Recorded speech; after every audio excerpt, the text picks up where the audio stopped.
മധ്യപൂർവേഷ്യയിലെ പ്രത്യേകിച്ച് ഇസ്രായേലിലെ സംഭവവികാസങ്ങൾ വളരെ നിർണായകമായിട്ടുള്ള ഒരു വഴിത്തിരിവിൽ എത്തി നിൽക്കുകയാണ്.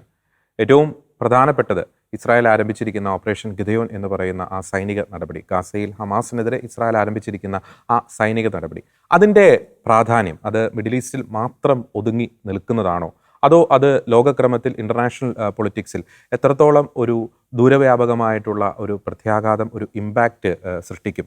മാത്രമല്ല, ഇസ്രായേൽ ഹമാസിനെതിരെ നടത്തുന്ന ആ ഭീകരതയ്ക്കെതിരെ നടത്തുന്ന ആ പോരാട്ടത്തിൽ അത് എത്രത്തോളം ഗൗരവത്തോടു കൂടി തന്നെ ലോക രാഷ്ട്രങ്ങൾ അതിന് പിന്തുണ നൽകണം? മാത്രമല്ല, ഇപ്പോൾ ഇസ്രായേലിലും മിഡിൽ ഈസ്റ്റിലും നടന്നുകൊണ്ടിരിക്കുന്ന സംഭവ വികാസങ്ങളെ എത്രത്തോളം സൂക്ഷ്മമായി നാം നോക്കിക്കാണണം? ഈ വിഷയങ്ങളാണ് നിലപാട് എന്ന ഈ പ്രോഗ്രാമിൽ ഇന്നത്തെ എപ്പിസോഡിൽ ഞങ്ങൾ ചർച്ച ചെയ്യാൻ ആഗ്രഹിക്കുന്നത്. ഞാൻ ജോർജി, എന്നോടൊപ്പമുള്ളത് അരുൺ ജോൺ. അരുൺ ജോൺ, ഇന്നത്തെ നമ്മുടെ നിലപാട് വിഷയം നമ്മൾ ഇൻട്രോയിൽ പറഞ്ഞതുപോലെ മിഡിൽ ഈസ്റ്റാണ്. പ്രത്യേകിച്ച് ഇസ്രായേൽ കോൺസെൻട്രേറ്റ് ചെയ്തിട്ടാണ് നമ്മൾ ഇന്നത്തെ നിലപാടിലെ നമ്മുടെ ചർച്ച മുന്നോട്ട് കൊണ്ടുപോകാൻ ആഗ്രഹിക്കുന്നത്. നമ്മൾ എന്തുകൊണ്ട് ഇന്ന് ആ ഒരു വിഷയം ചർച്ചയ്ക്കെടുക്കുന്നു? അതിന് പ്രധാനപ്പെട്ട ഒരു ഉത്തരം എന്ന് പറയുന്നത്, ഇപ്പോൾ മിഡിൽ ഈസ്റ്റിൽ നടക്കുന്ന, പ്രത്യേകിച്ച് ഇസ്രായേൽ സെൻറ്റേഡായിട്ട് നടക്കുന്ന പല സംഭവങ്ങളും ലോകക്രമത്തിൽ അല്ലെങ്കിൽ ലോക സമാധാനവുമായി ബന്ധപ്പെട്ടുള്ള കാര്യങ്ങളിൽ അല്ലെങ്കിൽ അന്താരാഷ്ട്ര പൊളിറ്റിക്സിൽ വളരെ ക്രൂഷ്യലായിട്ടുള്ള ചില ടേണിംഗ് പോയിൻറ്റ്സിന് വഴിവെക്കാനുള്ള എല്ലാ സാധ്യതയുമുണ്ട്. അത് എന്തൊക്കെയാണ് എന്ന് ആദ്യം പറഞ്ഞതിന് ശേഷം അടുത്ത ഘട്ടത്തിലേക്ക് പോകാമെന്ന് എനിക്ക് തോന്നുന്നു. ആദ്യത്തെ ഒരു പ്രധാനപ്പെട്ടൊരു കാര്യം, ഈ മെയ് മാസം ആദ്യ ആഴ്ചകളിൽ ഇസ്രായേൽ ആരംഭിച്ച ഓപ്പറേഷൻ ഗിദെയോൻ എന്ന് പറയുന്ന ആ ഒരു സൈനിക നടപടി, ഹമാസിനെ മുച്ചൂടും ഇല്ലാതാക്കുക എന്ന ലക്ഷ്യത്തോടെ ഇസ്രായേൽ ആരംഭിച്ചിരിക്കുന്ന ആ ഒരു സൈനിക നടപടി, ഏറ്റവും ഒടുവിൽ നമുക്ക് കഴിഞ്ഞ ദിവസങ്ങളിൽ നമ്മൾ റിപ്പോർട്ട് ചെയ്തതുപോലെ ഹമാസിൻ്റെ നിലവിലെ ഏറ്റവും അവസാനത്തെ ഒരു തലയനെ തന്നെ ഇസ്രായേൽ ഇല്ലാതാക്കിയിരിക്കുന്നു. മുഹമ്മദ് സിൻവാറിനെ ഇല്ലാതാക്കിയിരിക്കുന്നു. ഒരുപക്ഷെ ഗാസയിൽ ഹമാസിൻ്റെ മേധാവിയാവുക എന്നതിനർത്ഥം ഇസ്രായേലിൻ്റെ തോക്കിന് ഇരയാവുക എന്ന രീതിയിലേക്കാണ് കാര്യങ്ങൾ പോയിക്കൊണ്ടിരിക്കുന്നത്. അപ്പോൾ ഇസ്രായേൽ കൃത്യമായിട്ടും നയം വ്യക്തമാക്കി കഴിഞ്ഞിരിക്കുന്നു. അവരുടെ പ്രധാനപ്പെട്ട ലക്ഷ്യം എന്ന് പറയുന്നത് ഗാസയിൽ നിന്നും ഹമാസിനെ പൂർണ്ണമായിട്ടും ഇല്ലാതാക്കുക, അല്ലെങ്കിൽ ഗാസയെ ഒരു ഹമാസ് വിമുക്തമാക്കുക എന്നതാണ് അവരുടെ ലക്ഷ്യം. ഒരു 70% ഒരു ഗാസയെ ആ ഒരു ലക്ഷ്യത്തോടെ കൈയെടുക്കുക അല്ലെങ്കിൽ അധീനതയിലാക്കുക എന്ന ലക്ഷ്യത്തോടെ ഇസ്രായേൽ ഇപ്പോൾ മുന്നോട്ട് നീങ്ങിക്കൊണ്ടിരിക്കുന്നു. രണ്ടാമത്തെ പ്രധാനപ്പെട്ടൊരു കാര്യമുണ്ട്. ഈ നേരത്തെ ഈ കഴിഞ്ഞ ദിവസം ഇസ്രായേൽ ഹൂഥികൾക്ക് നേരെ വലിയൊരു ആക്രമണം അഴിച്ചുവിട്ടിരുന്നു. അവരുടെ സനയിലുള്ള എയർപോർട്ടിന് നേരെ വലിയൊരു ആക്രമണം അഴിച്ചുവിട്ടിരുന്നു. അവരുടെ അവസാനത്തെ ഒരു പ്ലെയിനൊക്കെ ഇസ്രായേൽ തകർക്കുന്ന ഒരു വാർത്ത പുറത്തു വന്നിരുന്നു. അതിന് ഒരു മറുപടി ഇന്ന് ഹൂഥികൾ നൽകിയിട്ടുണ്ട്. ഇനി മുതൽ ഞങ്ങൾ ഇസ്രായേലിൻ്റെ സിവിലിയൻ എയർക്രാഫ്റ്റുകൾ അതിനെ ടാർഗറ്റ് ചെയ്യുമെന്ന് പറയുന്ന ഒരു പ്രസ്താവന അവരുടെ ഭാഗത്ത് നിന്ന് അല്പം മുമ്പ് വന്നിട്ടുണ്ട്. അത് വളരെ ഫാർ റീച്ചിങ് ആയിട്ടുള്ളൊരു കോൺസിക്വൻസ് ആയിരിക്കും മിഡിൽ ഈസ്റ്റ് പൊളിറ്റിക്സിൽ സൃഷ്ടിക്കാൻ പോകുന്നത്. മൂന്നാമത്തെ പ്രധാനപ്പെട്ടൊരു കാര്യം, ഇപ്പോൾ ഇറാനും അമേരിക്കയും തമ്മിലുള്ള ആ ഒരു ന്യൂക്ലിയർ ഡീലുമായി ബന്ധപ്പെട്ടുള്ള ആ ചർച്ചകളൊക്കെ ഇപ്പോൾ നടന്നുകൊണ്ടിരിക്കുകയാണ്. അതുമായി ബന്ധപ്പെട്ട് ഒരു സുപ്രധാനമായിട്ടുള്ള ഒരു വെളിപ്പെടുത്തൽ അല്പം മുമ്പ് വീണ്ടും പുറത്തു വന്നിട്ടുണ്ട്. അതായത് സൗദി രാജകുമാരൻ പ്രിൻസ് ഖാലിദ് ഈ കഴിഞ്ഞ ഏപ്രിൽ മാസം ഇറാനിൽ പോയിട്ടൊരു ചർച്ച നടത്തിയിരുന്നു. ആ ചർച്ചയുടെ ചില വിശദാംശങ്ങൾ പുറത്തു വന്നിട്ടുണ്ട്. അതിൻ്റെ അകത്ത് സൗദി ഇറാന് കൃത്യമായിട്ടുള്ള മുന്നറിയിപ്പ് നൽകി കഴിഞ്ഞിരിക്കുന്നു.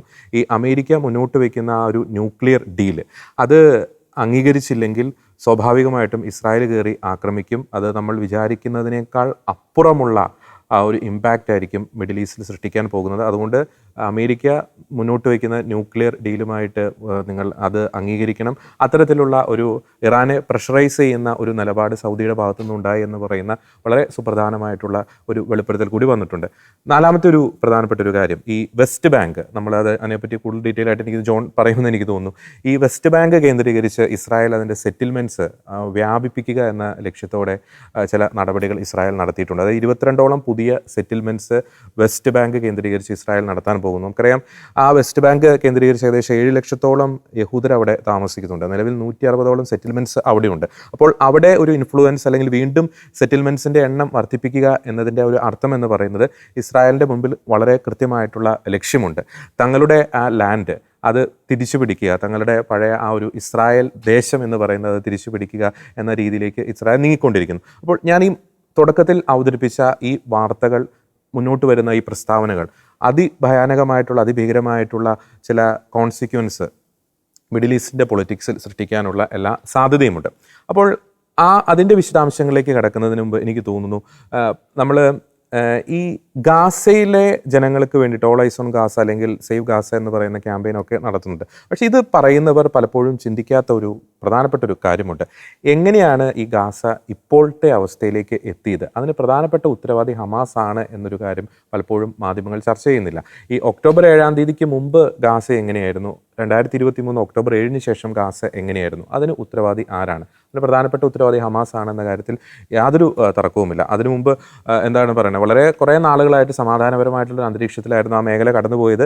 യാതൊരു പ്രകോപനവും കൂടാതെ ഹമാസ് ഇസ്രായേലിനെ ആക്രമിക്കുന്നു, ഇസ്രായേൽ കയറി തിരിച്ചടിക്കുന്നു. ഇപ്പോൾ നിലവിൽ ഗാസയുടെ അവസ്ഥ എങ്ങനെയാകും? അപ്പോൾ അതിൻ്റെ പശ്ചാത്തലത്തിൽ ജോൺ, എന്തുകൊണ്ടാണ് ഇത്ര ഭീകരമായിട്ടുള്ള ഒരു ഇസ്രായേൽ വിരുദ്ധത ഈ ഹമാസ് എന്ന് പറയുന്ന ഭീകര സംഘടനയുടെ സിരകളിൽ അലിഞ്ഞ് ചേർന്നിരിക്കുന്നത്? അതിൻ്റെ ഒരു ചരിത്ര പശ്ചാത്തലം നിലവിലെ ഒരു സാഹചര്യത്തിൽ നമുക്കൊന്ന് ചർച്ച ചെയ്യാമെന്ന് എനിക്ക് തോന്നുന്നു. അതിനെപ്പറ്റി കൂടുതൽ വിശദമായിട്ട് ജോണിന് പങ്കുവയ്ക്കാൻ സാധിക്കുമെന്ന് പ്രതീക്ഷിക്കുന്നു.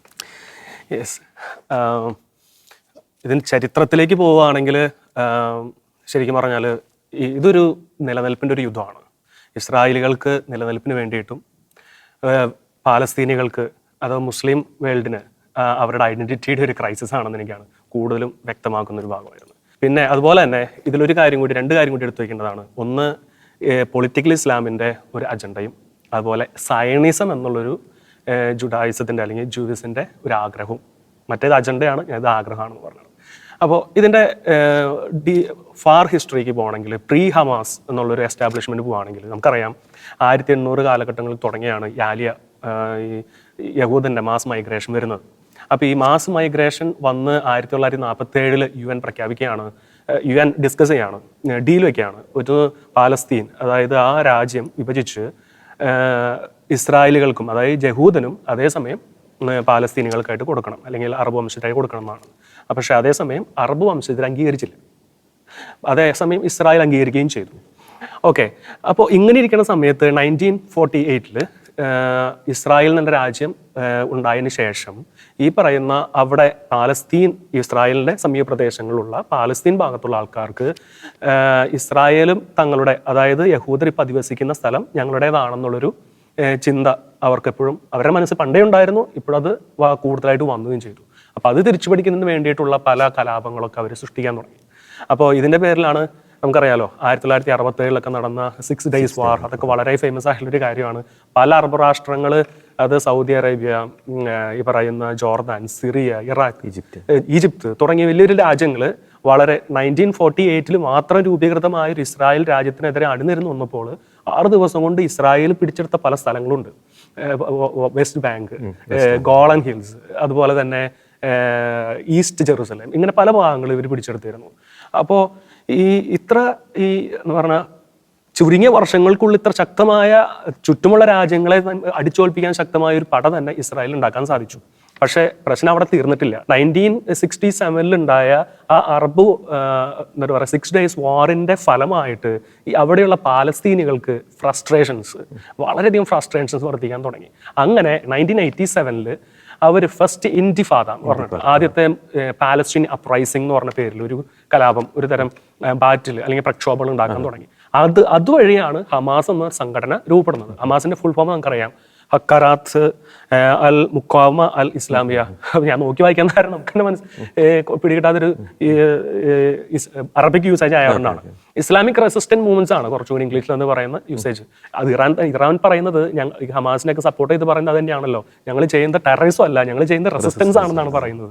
ഇത് എന്തിനു വേണ്ടിയിട്ടാണ് റെസിസ്റ്റൻസ് ആണെന്നാണ് നമുക്ക് മനസ്സിലാകേണ്ടത്. ശരിക്കും ഹമാസ് എന്ന സംഘടന എന്തിൽ നിന്നാണ് രൂപം കൊണ്ടതാണ് ഏറ്റവും വലിയ കാര്യം ചിന്തിക്കേണ്ടത്. ശരിയാണ്, ഇന്തിഫാത്ത് വന്നതിന് ശേഷം ഹമാസ് രൂപപ്പെട്ടു. പക്ഷെ ഹമാസ് ഏത് സംഘടനയുടെ ഓഫ് ഷൂട്ട് അല്ലെങ്കിൽ ബ്രാഞ്ച് ആയിട്ട് വന്നതാണ്? ശരിക്കും പറഞ്ഞാൽ മുസ്ലിം ബ്രദർഹുഡ്, ഇസ്ലാം ബ്രദർഹുഡ് എന്ന് പറഞ്ഞൊരു സംഘടനയുടെ അല്ലെങ്കിൽ ഓർഗനൈസേഷന്റെ ഭാഗമായിട്ട് വന്നതാണ് ഈ പറയുന്ന ഹമാസ് എന്ന സംഘടന. അപ്പൊ നമുക്ക് ആദ്യം നമുക്ക് ചിന്തിക്കേണ്ടത് ഈ പറയുന്ന ഇസ്ലാം ബ്രദർഹുഡിന്റെ 3-4-5 ചാർട്ടർ അല്ലെങ്കിൽ അവരുടെ പ്രധാന ഐഡിയോളജി നമുക്കൊന്ന് മനസ്സിലാക്കിയിട്ട് ഹമാസിലേക്ക് അടക്കാനാണ് എനിക്ക് തോന്നുന്നത്. എന്താണ് അവർ പറയുന്നത്? ഒന്നാമത്തെ കാര്യം അവർ പറഞ്ഞു വെക്കുന്നത് ഇസ്ലാം is A complete way of life.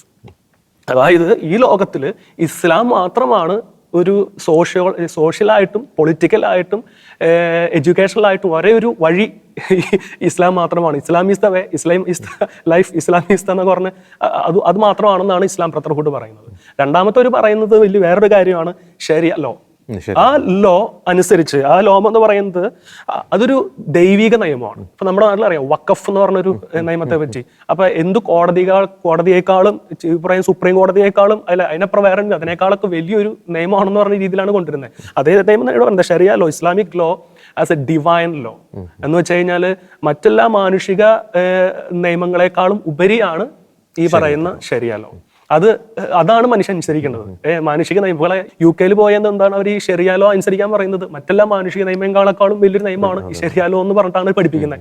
ഈ ഇസ്ലാം ബ്രദർഹുഡിന്റെ, മുസ്ലിം ബ്രദർഹുഡിന്റെ ഭാഗമാണ് ഈ പറയുന്ന നിയമങ്ങൾ. ഇതിന്റെ ബ്രാഞ്ചസ് ആണ് ഈ പറയുന്ന ഹമാസ്, ഈ പറയുന്ന പല ഈ ഹെസ്ബുള്ള തുടങ്ങിയ പറയുന്ന പല ഇതുകൾ. മൂന്നാമത്തെ കാര്യം അവർ പറയുന്ന കാര്യമാണ് പൊളിറ്റിക്കൽ ഇസ്ലാം. അപ്പോൾ അത് അവരുടെ ഹിഡൻ അജണ്ടയാണ്. ഹിഡൻ അജണ്ട അത് കുറച്ചും കൂടി കൃത്യമായിട്ട് വിശദീകരിക്കുകയാണെങ്കിൽ നമുക്ക് 4-ാമത്തെ 5-ാമത്തേക്ക് അവരുടെ ഒരു ചാർട്ടിലേക്ക് പോകുന്നതാണ്. 4-ാമത്തെ പറയുന്നത് ജിഹാദ്. ജിഹാദ് എന്ന് പറഞ്ഞാൽ ഈ ഖുർആൻ അനുസരിച്ച് വേണമെങ്കിൽ പറയാം, അവർ പറയുകയാണെങ്കിൽ ഒരു സ്പിരിച്വൽ ആയിട്ടുള്ള സ്ട്രഗിൾ എന്ന് പറയുന്ന പേരാണ് ജിഹാദ്. അവർ പറയുന്നുണ്ട് ഇതര നോൺ വയലൻസ് മെത്തേഡിലൊക്കെയാണ് പോകണമെന്നൊക്കെ പറയുന്നുണ്ട്. പക്ഷേ ഈ പറയുന്ന ഈ തീവ്രവാദികൾ അതിനൊക്കെ വളച്ചൊടിച്ചിട്ടാണ്, അങ്ങനെയൊക്കെയാണ് നമുക്ക് ഈ പല ആശയങ്ങളും കിട്ടുന്നത്. പക്ഷേ ഇവിടെ 5-ാമത്തെ കാര്യമാണ് ഏറ്റവും പ്രധാനപ്പെട്ട കാര്യം. ഗ്രാജുവലൈസേഷൻ എന്ന് പറഞ്ഞൊരു ഭാഗമാണ് വന്നിരിക്കുന്നത്. ഗ്രാജുവലൈസേഷൻ അത് നമുക്ക് പലപ്പോഴും നമുക്ക് ഒരു ഉദാഹരണം പറയുകയാണെങ്കിൽ ഗ്രാജുവലൈസേഷന് നമുക്കറിയാം, ഒരു ചെടി മുളച്ചു വരികയാണെങ്കിൽ സാധാരണ പയറുമണി, അത് കഴിഞ്ഞ് അത് ചെറുതായിട്ട് പയർമണി അത് വിടർന്ന് ഇങ്ങനെ മുട്ടായി വളരുന്നു, പിന്നെ അവസാനം അത് പയർ ചെടിയായിട്ട് വരുന്നു. അങ്ങനെയാണല്ലോ. ഇതേ തന്നെ സിസ്റ്റമാറ്റിക് എൻക്രോച്ച്മെന്റ് ആണ് ഈ പറയുന്ന ഇസ്ലാമിസ്റ്റ് നടത്തുന്നത്. നമ്മുടെ നാട്ടിലേക്ക് തന്നെ ശ്രദ്ധിച്ചാൽ മതി, നമ്മുടെ കേരളത്തിലേക്ക് തന്നെ പല സ്ഥലങ്ങളിൽ ശ്രദ്ധിച്ചാൽ മതി. അങ്ങനെയാണ് അവർ വരുന്നത്. ആദ്യം തന്നെ പല മേഖലകൾ, സാവധാനം ഫുഡ്, ഭക്ഷണ മേഖലകളിലേക്ക് വരും, എഡ്യൂക്കേഷൻ മേഖലയിലേക്ക് വരും. അങ്ങനെ ഓരോ മേഖല, ഞാൻ പറഞ്ഞ ടെററിസത്തിന്റെ കാര്യമാണ് പറയുന്നത്. അങ്ങനെ സാവധാനം അത് അവരുടെ മൊത്തം മേഖലയായിട്ട് അവർ ഇങ്ങനെ പിടിച്ചെടുക്കും. അതാണ് ഈ പറയുന്ന ഗ്രാജുവലിസം എന്ന് പറഞ്ഞ വാക്കുകൊണ്ട് ഞാൻ ഉദ്ദേശിക്കുന്നത്. ഇവരുടെ ഐഡിയോളജിയാണത് എന്ന് പറഞ്ഞാൽ ഈ മുസ്ലിം ബ്രദർഹുഡ് ഐഡിയോളജിയാണ് ഈ ഗ്രാജുവലിസം. 1987 ഹമാസിന് മുമ്പേ തന്നെ ഈ മുസ്ലിം ബ്രദർഹുഡ് ഉണ്ടായിരുന്നു. അപ്പൊ ആ മുസ്ലിം ബ്രദർഹുഡിന്റെ ഐഡിയോളജിയാണ്. ഇവർക്കറിയാം എങ്ങനെ സിസ്റ്റമാറ്റിക് ആയിട്ട്, നമ്മൾ പറയില്ലേ സ്ലോ പോയ്സ് എന്ന് പറയുന്ന പോലെ, എങ്ങനെ സിസ്റ്റമാറ്റിക് ആയിട്ട് ഒരു രാജ്യം അല്ലെങ്കിൽ ഒരു സാമ്രാജ്യം പിടിച്ചടക്കേണ്ടത്. നമുക്ക് ഒരു രാജ്യത്തിന്റെ പ്രധാന ഈ സമ്പത്ത് എന്ന് പറഞ്ഞാൽ ആരാണ്? മനുഷ്യരാണ്. അപ്പോൾ ഈ മനുഷ്യരെ നമ്മൾ ചൂഷണം ചെയ്ത് അല്ലെങ്കിൽ ഈ പറയുന്ന പല രീതിയിലും അവർ ദുരുപയോഗിച്ചിട്ടോ അല്ലെങ്കിൽ പല മേഖലകളിലും ഇവർ കടന്ന് വന്നു കഴിഞ്ഞാൽ ഉണ്ടാവാൻ പോകുന്നത് ഈ പറയുന്ന മനുഷ്യർ ഒന്നില്ലെങ്കിൽ അവരുടെ സൈഡാകും, അല്ലെങ്കിൽ അവർ കൊന്നു കളയും, അല്ലെങ്കിൽ അവർ വേറെ രീതിയിലൊക്കെ ഇതേ എൻക്രോച്ച്മെന്റ് ആണ് UK പല സ്ഥലങ്ങളും നടത്തുന്നത്. ഈ ഗ്രാജുവലൈസേഷൻ എന്ന് പറഞ്ഞ പ്രോസസ്സ് നമ്മൾ സാധാരണക്കാർ നോക്കുമ്പോൾ ഇവർക്കൊന്നും തോന്നില്ല, ഈ പാവങ്ങൾ എന്നൊക്കെ നമ്മൾ തോന്നും. പക്ഷെ പിന്നീടാണ് ഇപ്പോൾ UK നമുക്കറിയാം ഈ പറഞ്ഞ എഡ്യൂക്കേഷനിൽ അവർ പിടിമുറുക്കിയിട്ടുണ്ട്. ഇപ്പോൾ അതുപോലെ തന്നെ ഹോസ്പിറ്റൽ ആയിട്ടുള്ള അഡ്മിനിസ്ട്രേഷൻ്റെ ഭാഗങ്ങളിലൊക്കെ അവർ പിടിമുറുക്കിയിട്ടുണ്ട്. ഇത് സാധാരണ അതിൻ്റെ ഹയസ്റ്റ് ലെവലിലേക്ക് എത്തുമായിരിക്കും ഇൻ ഫ്യൂച്ചർ. അപ്പോൾ ഇതാണ് അവരുടെ ഗ്രാജുവലിസം എന്ന് പറഞ്ഞ ഒരു കൺസെപ്റ്റ്. അപ്പോൾ ഇതവർ തീർച്ചയായിട്ടും പ്രവർത്തിക്കുന്നുണ്ട്. ഇനി ഇതിന്റെ ഒരു ഭാഗമായിട്ടാണ് ഹമാസ് 1987 ഹമാസ് വരുന്നത്. അതിന്റെ പ്രധാന ഐഡിയോളജി എന്ന് പറഞ്ഞാൽ ഇസ്ലാമിക് ഐഡിയോളജി, പിന്നെ പാലസ്റ്റീൻ നാഷണലിസം ആണ് അവരുടെ പ്രധാന ഉദ്ദേശം. എന്ന് പറഞ്ഞാൽ പാലസ്റ്റീൻ അറിയാലോ, പാലസ്റ്റീൻ ആൾക്കാർക്ക് ഈ പറയുന്ന ഇസ്രായേൽ അല്ലെങ്കിൽ ഈസ്റ്റ് ജെറുസലേം ഇവരുടെ സ്വന്തമാണെന്നൊക്കെ പറഞ്ഞിട്ടുള്ളൊരു ഇതും ഇസ്ലാമിക് ഐഡിയോളജി വെച്ചിട്ടാണ് ഇവർ ചെയ്യുന്നത്. ഓക്കെ, അത് ടെററിസം എന്നുള്ള രീതിയിൽ. അപ്പോൾ ഈ പറയുന്ന ഹമാസിന്റെ കുറച്ച് പ്രൊപ്പഗാന്തകൾ അല്ലെങ്കിൽ ഹമാസിന്റെ ഒരു 2-3 ചാർട്ടർ മനസ്സിലാക്കിയാൽ നമുക്ക് മനസ്സിലാവും എന്തുകൊണ്ട് ഈ ഹമാസ് എന്ന സംഘടന സമാധാനത്തിന് എതിരായിട്ട് പ്രവർത്തിക്കുന്നു. സമാധാനം എന്നിവർ ഉദ്ഘോഷിക്കുന്നുണ്ട്, പക്ഷെ സമാധാനത്തിനെതിരാണ് ഇവരുടെ പ്രവർത്തികൾ. അത് കറക്റ്റായിട്ട് ഒരു ചാർട്ടിൽ പറഞ്ഞിട്ടുണ്ട്. 1987 നിർമ്മിച്ച ചാർട്ടിൽ പറഞ്ഞിട്ടുണ്ട്. അല്ലെങ്കിൽ ഞാൻ 2-3 ചാർട്ടുകൾ വാക്കി, അപ്പോൾ കുറച്ചുകൂടി മനസ്സിലാവും. ഒന്നാമത് പറഞ്ഞിരിക്കുന്നതാണ് Israel will exist and will continue to exist until Islam obliterates. എന്ന് പറഞ്ഞാൽ ഇസ്ലാം കടന്ന് നശിപ്പിക്കുന്നത് വരെയും ഈ പറയുന്ന ഇസ്രായേൽ ഉണ്ടായിരിക്കും. എന്ന് വെച്ചാൽ അതിന്റെ അർത്ഥം എന്താണ്? ഇസ്രായേൽ സമ്പൂർണ്ണമായി നശിപ്പിക്കണം, ഒരു അജണ്ടയാണ്. രണ്ടാമത്തെ കാര്യം പറയാണ് the day of judgment will not come until Muslim fight the Jews and kill them. അതായത് അവസാന വിധി വരുന്നത് എപ്പോഴാണ്? ഈ പറയുന്ന മുസ്ലിങ്ങളെല്ലാം കൂടി ഇവർ യഹൂദരെ കൊണ്ട് അവസാനിപ്പിക്കുമ്പോഴാണ്. ഇനി മൂന്നാമത്തെ കാര്യമാണ് അതിനേക്കാൾ ഏറ്റവും വലിയ ഒരു കാര്യമായിട്ട് എനിക്ക് തോന്നിയത്. ദ ചാർട്ടർ ഓപ്പൺലി റിജക്റ്റഡ്, വളരെ കൃത്യമായിട്ട് മനസ്സിലാക്കുന്നത്, the charter openly rejected any peace negotiation or political solutions. അതുകൊണ്ടാണ് ഈ അമേരിക്ക പോലും ഇടപെട്ടിട്ട് എന്തുകൊണ്ടാണ് ഈ ഹമാസ് തീവ്രവാദികൾ ഈ സീസ് ഫയറിന് എന്ത് സമ്മതിച്ചിട്ട് പോലും കുറച്ചാളും വീണ്ടും തുടങ്ങും. ഇവരുടെ ചാർട്ടറിലുള്ളതാണ്. The charter openly rejected any peace negotiation or political solutions. അപ്പോൾ അവരുടെ അടുത്ത് പോയി സമാധാന ധാരണ നടത്തിയിട്ട് പ്രത്യേകിച്ച് ഉപകാരമൊന്നുമില്ല. ഇവരിപ്പോൾ വീണ്ടും ഈ സീസ് ഫയർ എന്ന് പറഞ്ഞാൽ വീണ്ടും സ്റ്റോപ്പ് ചെയ്യും, വീണ്ടും വെടിവെക്കും. കാരണം ഇവരുടെ ചാർട്ടറിലുള്ളതാണൊക്കെ. അപ്പോൾ ഇവർ ഇത് പറയാൻ കാരണം പ്രധാന ഉദ്ദേശം എന്താണ്? ഇവരുടെ ഉദ്ദേശം എന്ന് വെച്ചാൽ ഈ പറയുന്ന പാലസ്തീനികൾക്ക് ഇസ്രായേൽ പറഞ്ഞു കൊടുക്കുക എന്നുള്ളതല്ല ഇവർ പ്രധാന ഉദ്ദേശം. ഈ പറയുന്ന യഹൂദന്മാരെ നശിപ്പിക്കുക, ഇവർക്കെതിരായിട്ടുള്ള ആൾക്കാരെ നശിപ്പിക്കുക, എന്നിട്ട് അവരുടെ ശരീഅത്ത് ലോ എന്നൊരു നിയമം ആ ലോകം മുഴുവനും കൊണ്ടുവരിക എന്നുള്ളതാണ്. അതിൻ്റെ ഉദാഹരണമാണ് ഫോർ എക്സാമ്പിൾ ഇവിടെ ഈ ഹമാസ് പറഞ്ഞ 1-2 സ്റ്റേറ്റ്മെന്റ്സുകളിൽ പറഞ്ഞിരിക്കുകയാണ് we love death as much as the Israelis love life. അതായത് ഇസ്രായേൽക്കാർ ജീവിതത്തെ എത്രത്തോളം സ്നേഹിക്കുന്നു അതിനപ്പുറം ഞങ്ങൾ മരണത്തെ സ്നേഹിക്കുന്നു, മരണത്തെ പുൽകുന്നു. എന്ന് വെച്ച് കഴിഞ്ഞാൽ എന്താണ്? ഇസ്രായേലിനെ നശിപ്പിക്കാതെ ഞങ്ങൾ എന്ന് പറഞ്ഞാൽ ഞങ്ങൾ കൊക്കിന് ജീവനുണ്ടെങ്കിൽ എന്താണ്? ഇസ്രായേൽക്കാർ ഞങ്ങൾക്ക് ഹേറ്റഡ് എന്ന് പറഞ്ഞാൽ ഈ പറയുന്ന വെറുക്കപ്പെട്ട മനുഷ്യരാണ് എന്നുള്ള രീതിയിൽ ഈ പറയുന്ന ജനിച്ചു വീഴുന്ന കുഞ്ഞുങ്ങളെയൊക്കെ ഇവർ പഠിപ്പിക്കുന്നത് തന്നെയാണ്. അതുകൊണ്ടാണ് ഈ ഹമാസ് ഈ പീസ് ട്രീറ്റിക്ക് യാതൊരുവിധ താല്പര്യ കക്ഷികളല്ല ഈ ഹമാസ് എന്ന് പറഞ്ഞ ആൾക്കാർ. കാരണം അവരുടെ ഈ ചാർട്ടറിൽ തന്നെ പറയുന്നുണ്ട്. അതേ ആൾക്കാർ തന്നെയാണ് നമുക്കറിയാം ഈ പറയുന്ന സ്കൂളുകൾ, ഈ പറയുന്ന എഡ്യൂക്കേഷൻ സ്ഥാപനങ്ങൾ, അങ്ങനെയുള്ള പല സിവിലിയൻസിൻ്റെ ഇടങ്ങൾ ഇവിടെയൊക്കെ പോയിട്ട് ഇവരിവിടെ മിലിറ്ററിയുടെ ബേസ്മെന്റുകളൊക്കെ സ്ഥാപിക്കും. എന്നിട്ട് ഈ പറയുന്ന ചെറിയ പിള്ളേരെന്ന് പറഞ്ഞാൽ പാവപ്പെട്ട മനുഷ്യരുടെ മുമ്പിൽ കൊണ്ട് നിർത്തിയിട്ട് ഇവര് എന്താ പറയാ ഇരവാദം നടത്തിയിട്ട് ഈ വെടിവെക്കുമ്പോൾ ആരുടെ പേർക്കാണ് ഇസ്രായേൽ വെടിവെക്കുന്നത്? ഈ പറയുന്ന ശരിക്കും പറഞ്ഞാൽ ഇസ്രായേൽ ആരെ തീർക്കാൻ അവിടെ നോക്കുന്നത്? ഹമാസ് തീവ്രവാദികളെയാണ് നോക്കുന്നത്, അല്ലാതെ പാലസ്തീനിലെ ആൾക്കാരല്ല, പാവപ്പെട്ട ആർക്കല്ല. കാരണം ഇസ്രായേൽ തന്നെ ഗാസയിലും പാലസ്തീനിലും ഇങ്ങനെ പല സ്ഥലങ്ങളിലും ഇവർക്ക് എന്താ പറയുക എയ്ഡ് കൊടുക്കുന്നുണ്ട്. ഓക്കെ, അപ്പോൾ ആരെ ഈ തീവ്രവാദികൾ നശിപ്പിക്കാൻ വേണ്ടിയിട്ടാണ്. കാരണം നമുക്കറിയാം ഗാസയിലും ഈ പറയുന്ന ഈ വെസ്റ്റ് ബാങ്കിലുള്ള പല പാലസ്തീനികൾ കുറേ അധികം പാലസ്തീനികൾ ആർക്കെതിരാണ്? ഈ പറയുന്ന ഹമാസ് എന്ന് പറഞ്ഞ രാഷ്ട്രീയത്തിനെതിരാണ്. കാരണം 2007-2006 കാലഘട്ടങ്ങളിലാണ് ഈ പറയുന്ന ഹമാസ് ഈ പറയുന്ന ഫത്ത ഗവൺമെന്റിനെ തകർത്തിട്ട് ഈ രാഷ്ട്രീയത്തിലേക്ക് കയറി വരുന്നത്. അപ്പോൾ ആ കയറി വന്നതിന് ശേഷം പിന്നെ 2007 വീണ്ടും മിലിറ്ററി വയലൻസോട് പറഞ്ഞ് ഈ പറയുന്ന ഗാസ മുനമ്പ് എന്ന് പറഞ്ഞ ഗാസ സ്ട്രിപ്പ് പിടിച്ചടക്കുകയും മറ്റു സ്ഥലങ്ങളല്ല ഗാസ പിടിച്ചടക്കുകയാണ് ചെയ്തത്. ഈ ഇവരുടെ ഫത്ത ഗവൺമെന്റിനെ തകർത്ത് കളഞ്ഞ് ഗാസയിലെ അവരുടെ സാന്നിധ്യം തകർത്ത് കളഞ്ഞ് ഗാസ പിടിച്ചെടുക്കുകയാണ് ചെയ്തത്. അതേസമയം വെസ്റ്റ് ബാങ്കിൽ ഇപ്പോൾ അവരുടെ സാന്നിധ്യമുണ്ട്, പാലസ്തീൻ സാന്നിധ്യമുണ്ട്. അപ്പോൾ ഈ 1987 തുടങ്ങിയ ഒരു ഇന്തിഫാദ് എന്ന് പറഞ്ഞ ഒരു പാലസ്റ്റീൻ അപ്രൈസിങ് 1993 വരെ ഉണ്ടായിരുന്നു. അപ്പോൾ അതെങ്ങനെയാണ് അവസാനിച്ചതെന്ന് പറഞ്ഞാൽ ഓസ്ലോ എന്ന് പറഞ്ഞ ഒരു ഓസ്ലോ ട്രീറ്റ് വഴിയായിരുന്നു, ഓസ്ലോ സൈനിങ് വഴിയായിരുന്നു. അപ്പോൾ ഈ ഇതുവഴി ഈ പറയുന്ന ഇങ്ങനെ ട്രീറ്റ് വഴി ഇത് അവസാനിച്ചെങ്കിലും പിന്നീടുള്ള കാലഘട്ടങ്ങളിൽ ഈ സൂയിസൈഡ് ബോംബിങ് അതുപോലെ തന്നെ ചെറിയ ചെറിയ അറ്റാക്കുകളൊക്കെ വഴി ഹമാസ് എപ്പോഴും ഈ പറയുന്ന ഇസ്രായേൽ വംശജരെ എപ്പോഴും കൊലപ്പെടുത്തിയിരുന്നു. ഇതിൽ വേറൊരു കാര്യം നമുക്ക് മനസ്സിലാക്കണം. ഈ സയണിസം എന്നുള്ളൊരു യൂസേജും ഈ ഹമാസുകൾ അല്ലെങ്കിൽ ഈ പാലസ്തീനികൾ പറയുന്നതാണ് ഞങ്ങൾ ഈ യഹൂദന്റെ വിശ്വാസങ്ങൾക്കല്ല എതിരായിട്ടുള്ളത്, ഞങ്ങൾ എതിരായിട്ടുള്ളത് സയണിസം എന്നുള്ളൊരു കൺസെപ്റ്റിന് എതിരാണെന്ന് പറയാം. സയണിസം എന്താണ്? സയണിസം എന്ന് വെച്ച് കഴിഞ്ഞാൽ it is a resistance movement from Jews to the anti Semitic concept for a homeland എന്നാണ് അതിന് ശരിക്കും പറഞ്ഞാൽ അതിന്റെ കൺസെപ്റ്റിന്റെ അർത്ഥം.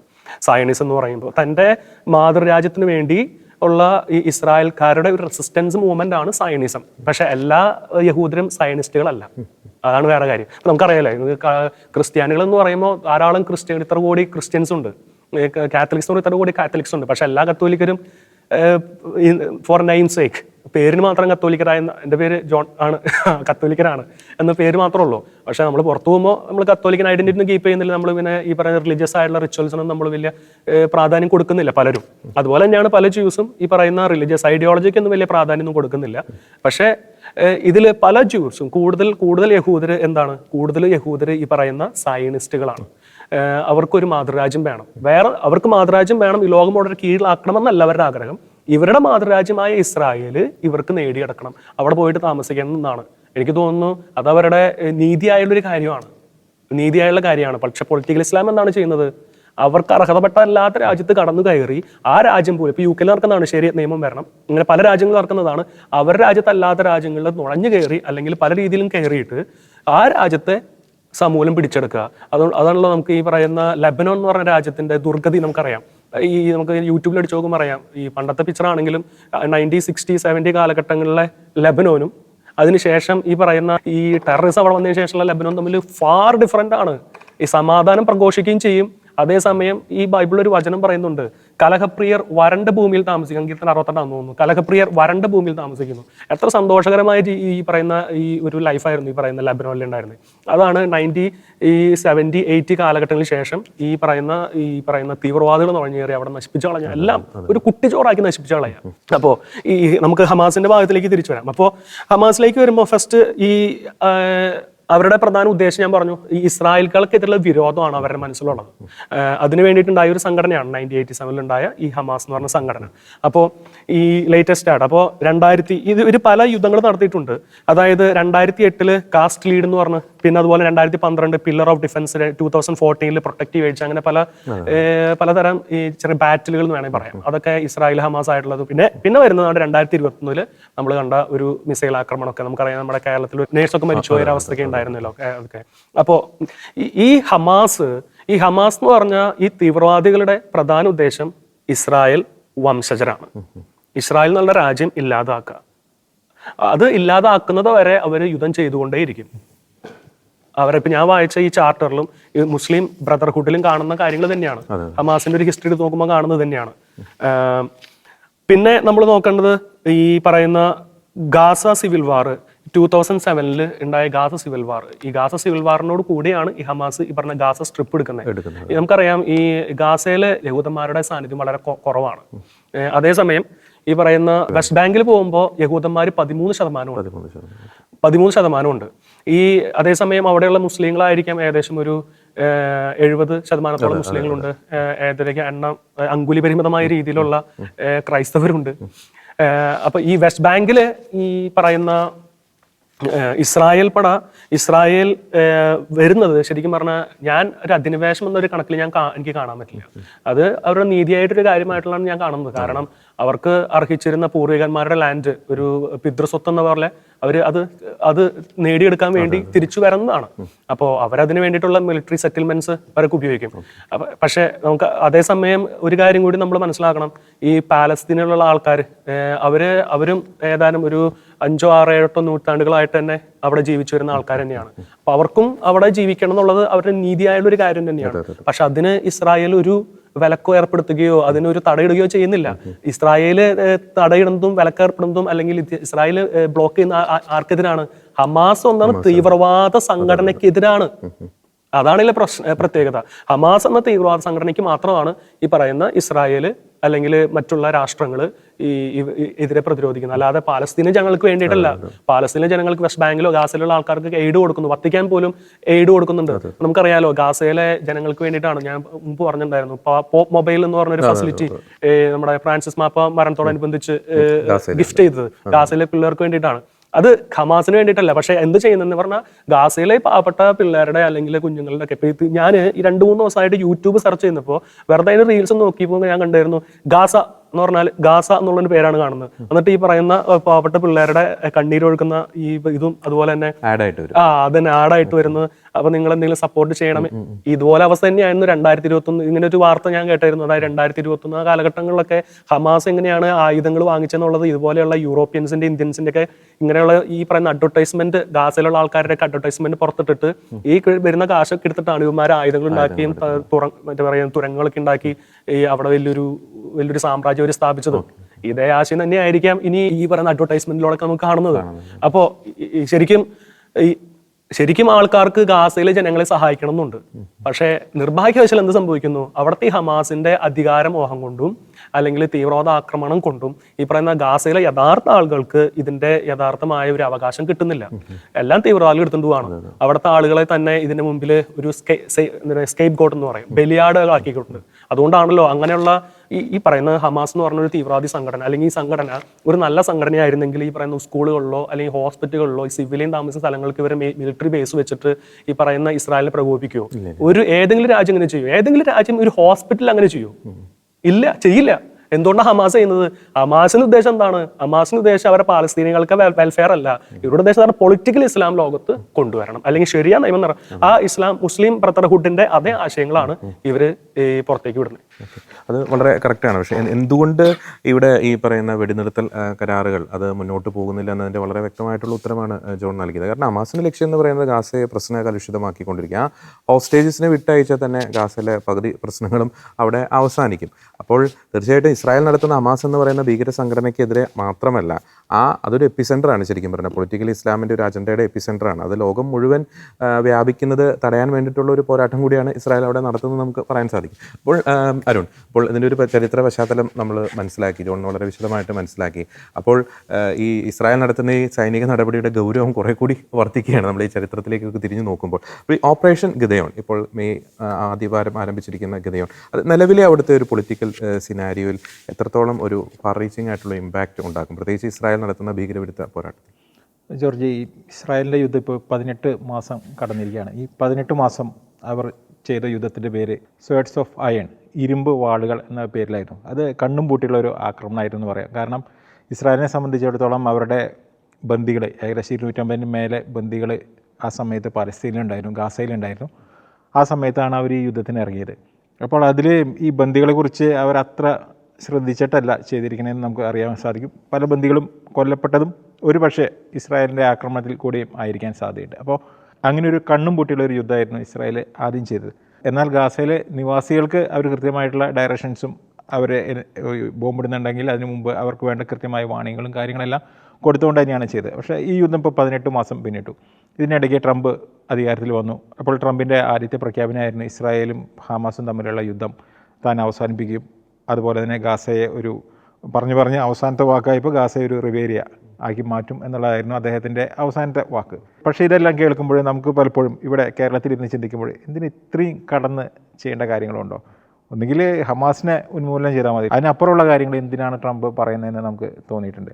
പക്ഷേ ട്രംപിൻ്റെ പ്ലാനും ഇസ്രായേലിൻ്റെ പ്ലാനും അതല്ലെങ്കിൽ നെതന്യാഹുവിൻ്റെ പ്ലാനും ഒന്ന് തന്നെയാണെന്നുള്ളത് കൃത്യമായിട്ട് വെളിപ്പെടുകയാണ് ഇപ്പോൾ ഈ ഓപ്പറേഷൻ ഗിദയോൺ ചാരിയറ്റ്സ് എന്നുള്ള അവരുടെ രണ്ടാമത്തെ ഓപ്പറേഷനിലൂടെ. അപ്പോൾ അത് വളരെ കൃത്യമായിട്ടുള്ളൊരു പ്ലാനിങ് ആണ്, മുൻപത്തെ ഓപ്പറേഷനെ പോലെയല്ല. കാരണം ഇത് പഠിക്കുമ്പോൾ ശരിക്കും നമ്മൾ ബൈബിളിലെ പഴയ നിയമത്തിലെ ആ സംഭവത്തിലേക്ക് തന്നെ നമ്മൾ കടന്നു വരണം. ഇതുമായിട്ട് വളരെയധികം സാമ്യമുള്ളൊരു പ്രവൃത്തിയാണ് ഇപ്പോൾ ഇസ്രായേൽ ചെയ്തുകൊണ്ടിരിക്കുന്നത്. ബൈബിളിൽ നമ്മൾ വായിച്ചിട്ടുണ്ട്, ന്യായാധിപന്മാരുടെ പുസ്തകത്തിലെ 7-ാം അധ്യായത്തിലാണ് കൃത്യമായിട്ട് ഗിദയോൻ എങ്ങനെയാണ് മിദിയാൻകാരെ തോൽപ്പിക്കുന്നത് എന്നുള്ള അതിൻ്റെ ചിത്രം വരച്ചു വെച്ചിട്ടുണ്ട്. അപ്പോൾ ആ സമയത്ത് മിദിയാൻകാർ, അമലേക്കരായിരുന്ന ആ മിദിയാൻകാർ, അവർ ഇസ്രായേലിനെ ജീവിക്കാൻ അനുവദിച്ചിരുന്നില്ല. അന്നത്തെ അവിടുത്തെ യഹൂദ ജനതയെ അവർ ഒരു വിധത്തിലും ജീവിക്കാൻ അനുവദിച്ചിരുന്നില്ല. തുടർച്ചയായിട്ടുള്ള ആക്രമണം, അതുപോലെ തന്നെ അവരെന്തെങ്കിലും ഒരു കൃഷി ചെയ്യാൻ തുടങ്ങി കഴിഞ്ഞാൽ അപ്പോൾ അത് മുഴുവൻ ഇവർ നശിപ്പിക്കും. അങ്ങനെ ഇസ്രായേലിനെ അവരെ കൊണ്ട് പൊറുതിമുട്ടി. ഇസ്രായേലിൻ്റെ തന്നെ കുഴപ്പം കൊണ്ട് അവരെ കർത്താവിന് വിട്ടുകൊടുത്തായിരുന്നു എന്ന് വേണമെങ്കിൽ നമുക്ക് പറയാൻ സാധിക്കും. അപ്പോൾ ഈ ഗിദയോനാണെങ്കിലും അദ്ദേഹം ഇതുപോലെ ഒളിച്ചും പാത്തും കൃഷി ചെയ്യാൻ നോക്കുന്ന സമയത്താണ് അദ്ദേഹത്തിന് കർത്താവിൻ്റെ വിളി ഉണ്ടാകുന്നത്.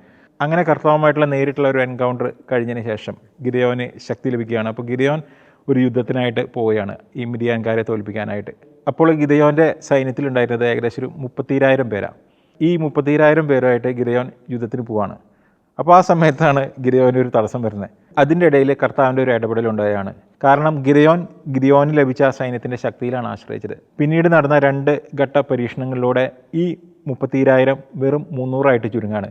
ആദ്യത്തെ തവണ ഭയമുള്ളവരോടെല്ലാം വീട്ടിലേക്ക് മടങ്ങി പോകാൻ പറഞ്ഞു. അതോടുകൂടി തന്നെ 10,000 പേരായിട്ട് ആ സംഖ്യ ചുരുങ്ങി. 30,000-ന് 10,000 മാറി. 22,000 പേര് വിട്ടുപോയി. പിന്നീടും അടുത്തൊരു പരീക്ഷണം ജലാശയത്തിൻ്റെ അവിടെ വെച്ച് നടക്കുന്ന ഒരു പരീക്ഷണമുണ്ട്. ആ പരീക്ഷണത്തിൽ 300 പേര് ഒഴിച്ചുള്ള ബാക്കി എല്ലാവരും പരാജയപ്പെടുകയാണ്. ഈ 300 പേര് മാത്രമാണ് സാഹചര്യങ്ങളെയും അവിടെ ശത്രുവിൻ്റെ ഏതെങ്കിലും രീതിയിലുള്ള ആക്രമണം ഉണ്ടാകുമോ എന്നുള്ള അങ്ങനെ, അതായത് പരിസരം മുഴുവൻ വീക്ഷിച്ചുകൊണ്ടാണ് അവർ ആ വെള്ളം കുടിക്കുമ്പോൾ പോലും അത്രത്തോളം ശ്രദ്ധയോടുകൂടിയാണ് അവർ ചെയ്തത്. അവരെ മാത്രമാണ് ഈ യുദ്ധത്തിനായിട്ട് പോകുന്നത്. ഇപ്പോൾ ഇസ്രായേലിൻ്റെ യുദ്ധത്തിൻ്റെ പേര് ഗിദയോൻ്റെ രഥങ്ങൾ എന്നാണ്. ഇവിടെ രഥമായിട്ടല്ല ഗിദയോൻ പോയിട്ടുള്ളത്. പക്ഷേ ഇസ്രായേൽ ഗിദയോൻ്റെ രഥങ്ങൾ എന്ന് പേരിടുമ്പോൾ ആ പേരിന് വലിയൊരു അർത്ഥമുണ്ട്.